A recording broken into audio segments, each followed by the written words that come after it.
Hello, very good evening. একটু দেরি হয়ে গেল।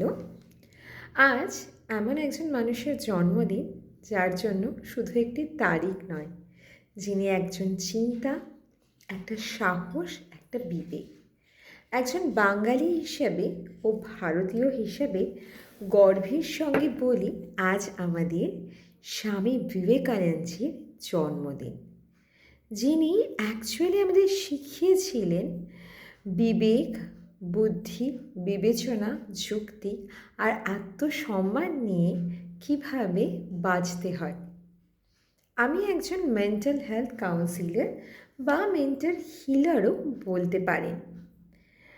একজন হিলের তরফ থেকে আজ এই দিনে দাঁড়িয়ে আমার তোমাদের কাছে তথা নিজের কাছে একটা প্রশ্ন: আজকের সমাজে কি সত্যিই আমাদের সেই বিবেক বা চেতনা বেঁচে আছে? এটা কোনো গানের ভিডিও নয়, কোনো নাটকও নয়, এটা শুধু কথা, কিছু কথা।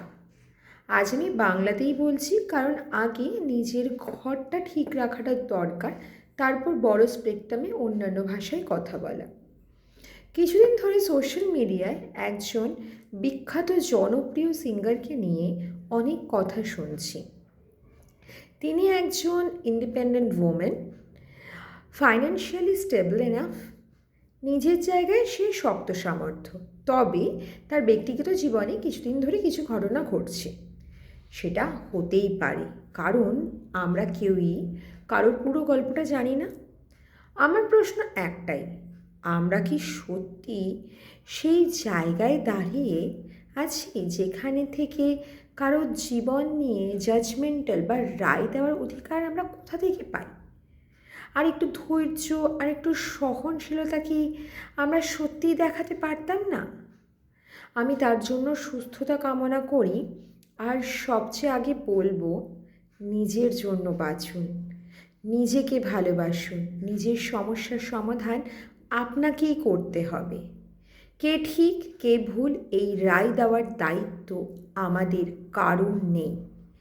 একজন কাউন্সিলর হিসেবে বা মনোবিদ হিসেবে বলছি, আমি বুঝি কিছু কিছু পরিস্থিতি কতটা জটিল হতে পারে, কিন্তু এখন থেকে নিজেকে একটু করে ভালো রাখার চেষ্টা করি, কারণ আপনি ভালো না থাকলে অন্য কাউকে ভালো রাখা কোনোভাবেই সম্ভব নয়। এবার বলি কিছু কন্টেন্ট ক্রিয়েটারদের বা অডিয়েন্সদের উদ্দেশ্যে, আমরা কি সত্যি এতটা বিবেকহীন হয়ে গেছি? এই সমাজে ছেলে হোক বা মেয়ে, সবার জীবনশৈলী আলাদা, সবার জীবন সমস্যাও আছে। কোনো পরিস্থিতি না জেনে, অর্ধেক জেনে বা না বুঝেই কারো যন্ত্রণা নিয়ে হাসি, ট্রোল, রোস্টিং এগুলো করা কি ঠিক? সহানুভূতি না থাকুক, কিন্তু অসম্মান করার অধিকার আমাদের আপনাদের কারণ নেই। আবারও বলছি, নিজেকে ভালোবাসুন।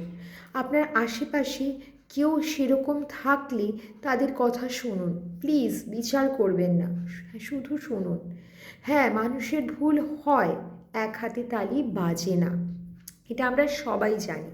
তবুও একটু ধৈর্য ধরে এগিয়ে চলাই যায় নাকি? এটাই তো আসল শক্তি। লড়াই মানেই সব ছেড়ে মাঠ ছাড়া নয়, লড়াই মানে দাঁড়িয়ে থাকা। একসঙ্গে থাকা কি খুব অসহ্য হয়ে পড়ছে? না পারলে একাই হোক, তবুও দাঁড়িয়ে থাকুন। আজ আমাদের সমাজ নতুন প্রজন্মকে কি দিচ্ছে বলুন তো? কি শেখাচ্ছে? সংবেদনশীলতা না, নাকি কাপুরুষতা? এই প্রশ্নগুলো আজ স্বামী বিবেকানন্দের আমাদের বীরের জন্মদিনে আপনাদের কাছে রেখে গেলাম। সবাই ভালো থাকবেন, সুস্থ সমাজ গড়ে তোলার চেষ্টা করুন একটু।